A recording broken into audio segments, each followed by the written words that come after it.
तपाईहरु यता जानुहुन्छ केमा जानुहुन्छ अब हिँडेरै गाडी चल्दैन बाटो बिग्रेको छ ल राम्ररी जानु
चाहिँ फर्किसकेको बेबाट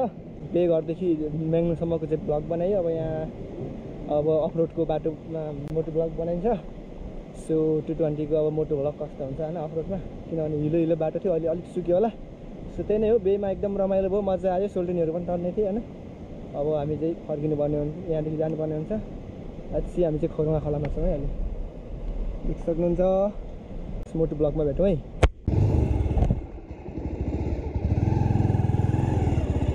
त्यही हो अब खोलाको बाटो यो बाटो यस्तो छ अब 1-2 दिन भयो होला पानी नपरेको त्यही भएर अहिले चाहिँ सुक्खा छ राम्रै छ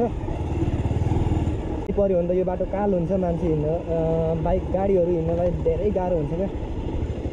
अब पुल देखिहाल्नुभयो खोरुङा खोलाको पुल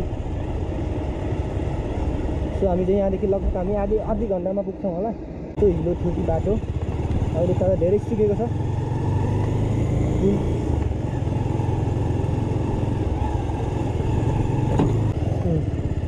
अनि यताबाट जाउँ रिसोर्टबाट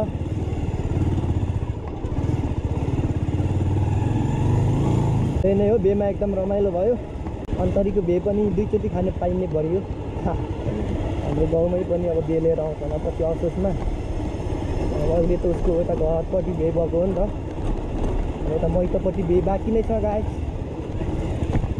त्यसले गर्दा अलिक गाडी हुन्छ होला कताबाट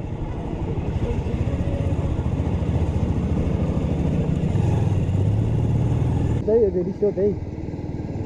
सङ्ग्रिङला रिसोर्ट हाम्रै अङ्कलको हो यो त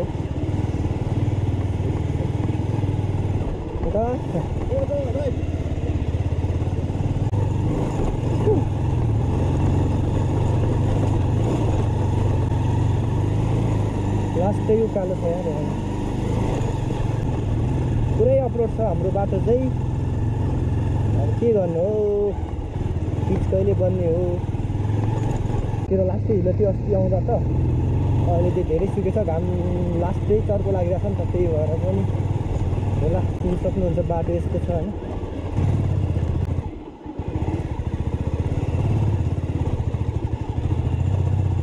कति गर्मी हो आज देख सक्नुहुन्छ यहाँ पनि पुरै बिग्रेको थियो अस्ति चाहिँ आउँदा चाहिँ हिलो ग्यास थियो अहिले चाहिँ सुकेछ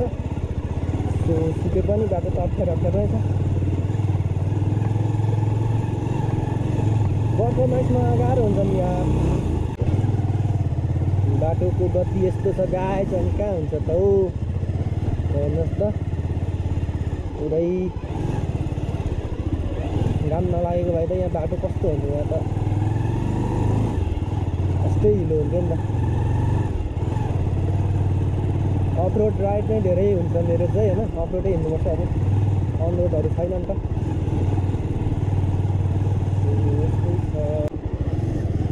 गाइस यहाँतिर चाहिँ हल्का बाटोहरू पेलिरहेछ बनाइरहेछ होइन यो बाटो फेरि रोक्यो भन्ने कुरा सुन्छु सायद हाम्रो यो पिच हुँदैन होला अझै पनि के लाग्छ होला यतिको भए पनि दामी हुन्थ्यो बाटो यतिको भए त पिच बराबरै हुन्थ्यो नि यहाँ अब चाहिँ हामी लगभग घर पनि पुग्नु लागेको मेरो भोइस पनि राम्रो आएको छैन होला है गाइस मैले माइक हालेको छैन माइकको त्यो के भन्छ गोब्रोको एड्याप्टर मगाएको छ अब कहिले आउँछ अनि चाहिँ राम्रो बब्बाल हुन्छ है साथीहरू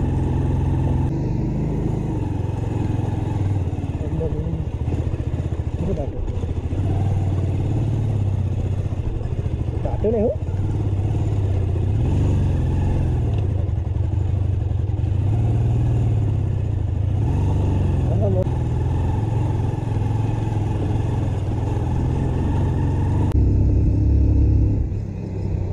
यतिको भए चाहिँ दामी हुन्थ्यो के भन्नु छैन पानी आएकै गर्छ अनि बिग्रिहाल्छ त्यस्तो अब त्यहाँदेखि उता त हो नि साह्रो बिग्रेको बाटो लास्टै खतम